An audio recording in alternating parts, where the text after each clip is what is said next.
both of you. Nice to meet you too. So we're going to talk about home devices for hair removal. So you're both specialists about this topic. I'm not. I'm a specialist about hair removal, but as a professional. So I'm very interested to know, the other side of the. So I had some concerns about if patients were really informed properly about the function, how the devices how it functions and the protections they might need for the eyes. Because recently I had a patient coming to my office and she said, before using the laser, she had the home device she waxed her legs, which seemed to me totally silly. So what could you answer these questions about information and protection? Well, first of all, these devices for home use hair removal first entered the market in 2004.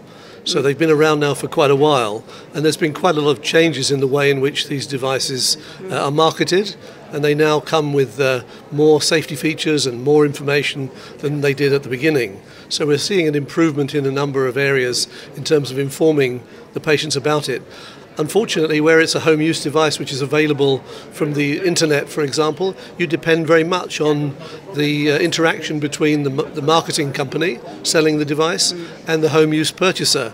If it just goes through a marketing website like Amazon, then clearly there's not going to be as much support as if people contact a dedicated website and then start looking at YouTube videos on how to do it properly and downloading documents and that sort of thing. So there is a lot to be done as we move forwards with home use devices, where the interaction between the manufacturer and indeed with their practitioner needs to improve. I mean, with hair removal, there isn't such a strong case for discussing it with their physician, unless they're suffering from a particular condition like PCOS or some other form of hair disorder.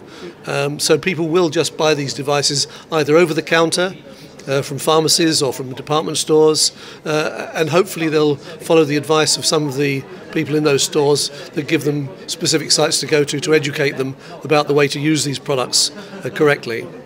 And so how do you place it, between professional, with very efficient machines, and would it be a treatment just in between sessions, or would it be a treatment at the end of the session to maintain the result, or would it be a treatment you would use just by itself? It could be all of those. I mean, if you were someone suffering from PCOS, where there's an underlying medical condition, you're probably receiving advice from a physician anyway, and in that case it's probably a suitable treatment to be using on an ongoing basis. If you've had professional treatments which are much quicker, they are able to treat a wider range of hair types and skin types, then it might be being used as a top-up procedure. So it depends on really the condition that you've got and the skin type you are. So for some people, home use devices are just not suitable, and that's come out in some of the clinical studies, where in one study, for example, they found that 18% of the people thought that they were suitable for one of these home use devices, when in fact their skin type dictated that they weren't suitable for it. So there are challenges there that have to be met. So maybe you could talk about the different devices on the market, because I recently saw that there was a dye laser that was on the market, so which could be suitable for dark skin. And what about fair hair? So if you could For this part, I will hand over to Godfrey, but I just make a comment about what Godfrey says. We have to understand that home use device, it's a very small emerging market. So Godfrey was saying that it was launched, the hair removal, in 2004.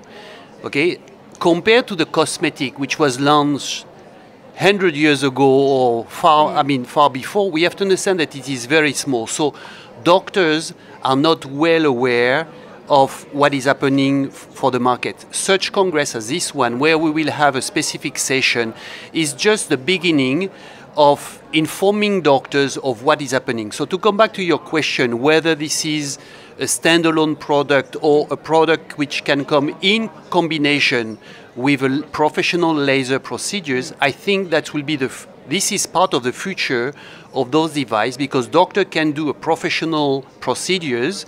Someone might come twice a year, but in between, to visit to the doctor.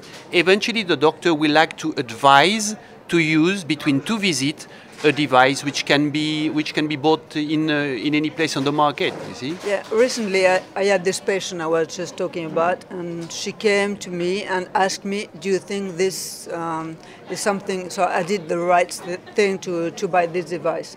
So she was not informed properly, apparently, but I did inform her. I said, "You did get it, so it will."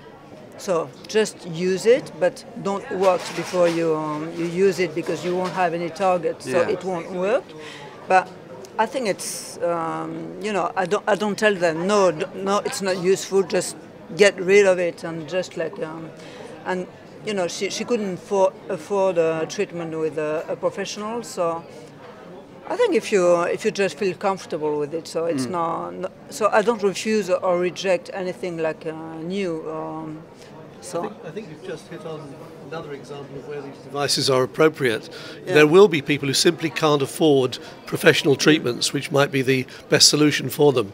And that's a really good application. So it's not just a medical indication, it's also a financial indication. And there will also be people who are very embarrassed about hair in certain parts of their body, and they're even embarrassed to discuss that with their physician. So they'll go and buy one of these devices so that they can treat those body areas in the privacy of their own bathroom, for example. It's true, but sometimes if they are embarrassed, it's because maybe they might have a hormonal problem, and it might be like a medical problem that can be treated first. Because when I get some people for a consultation for hair removal, the first thing I do is evaluate the hormonal, if they have like period problems or hair loss or too much hair growth or stuff like that. So just to be sure, even for my devices, like my professional devices, to make sure it will work. So maybe people with this kind of problem will have, it won't work on them, because my devices won't. Yeah, that's right. It can only work as an adjunct for them. Yeah. But I think that illustrates the point that this is not taking away the professional requirement in any way. It's an adjunct to that. Yeah. I think the hair removal devices are a true partner product that can be appropriate, and it's very good if they're talking to their professional advisor about how they should use it, or if they should use it. And I think in many cases we're starting to see them being recommended for top-ups or for people with underlying hormonal conditions, or who are under pressure economically. So they're the right kind of people for the physician to be recommending these devices to. So I think it could be a good combination, like. So I think there is a market for everything, like for professional hair removal and also for those devices. I think so. And we have to bear in mind that those devices, they are in nature, they are limited in terms of the energy they deliver. Yeah. So sooner or later, I mean, the patient or the consumer, whatever you call it, will be disappointed with some result, you see. So they will be eventually look for higher procedures, results. And eventually they come to a doctor to see, oh, doctor, by the way, I need to have a better treatment, you see. So what about the last one, like about the diode laser? What do you think about it? Well, yes, we know that in recent years diode laser technology has improved, and that professional diode lasers... I mean in a small I understand that, yeah. but the diode laser that is best known, that has got clinical data about it, has actually been published in clinical data that it's not suitable for darker skinned patients. So it shouldn't be confused with the professional devices that do have the parameters that allow you to treat up to a Fitzpatrick skin type 5, for example. So the home use lasers are not suitable for those extremes of skin colour.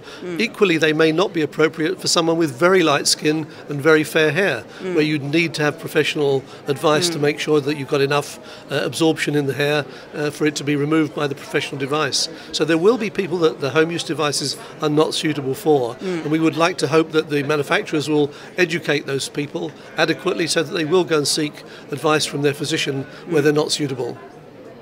Actually, I don't really know about diode laser, because I've got ND-YAG and I've got Alexandrite laser. You can treat those darker skin types with the ND-YAG. Yeah. But it was. I was very interested by this meeting, and I checked on internet, like to see what kind of devices like were on the market. So. I think it's also fair to say that there's no evidence that these home use devices have in any way dented the professional market for hair removal. No. If anything, they're initiating more awareness and making people realise this is a technology that they can accept easily, and they will seek professional advice if they need it. I do understand that doctors sometimes are a bit anxious when they first discover this device, because they might think, and this is quite natural and obvious, to say, oh, this is going to take away my business. Yeah, I don't think so. I think this is the first reaction. I think this is granted. But I mean, more doctors are hearing about it and get interest. They understand that it is actually the opposite, you see. And we do think at the Home Use Device Working Group that it is a driver for more patients in the long term, for more patients going into the clinic, you see. Because, you know, we had also this, you know, this Groupon things with IPL. So I've got a lot of patients, and they did that, and they said it didn't work. So I'm coming to see you now. Exactly. So, you know, I've got the same reaction when they come to me and say, I've got a home device, and I've been using it, I'm not very satisfied. Because sometimes, you know, to treat a leg, you know, it takes some time. So it could take like maybe 2 days. Yeah. Because for my assistant to do it, it's half an hour for half legs. So 1 hour for the whole legs. So it could take 1 week, you know, with those small. Yeah. So sometimes maybe for small zones, or just to keep the result. I'm sure it will be like something appreciated. For large body areas, it's not really practical. I think there's a market for everything. Yeah. I think so. Yeah. So as far this is done I think the we should proper work way. together. Good. Yeah, we are there for this. That could be a conclusion of that. What do you think? I agree. I agree. Okay. Merci. So, de rien. Thank you. So I was very pleased to meet you both anyway. Thank you. Okay.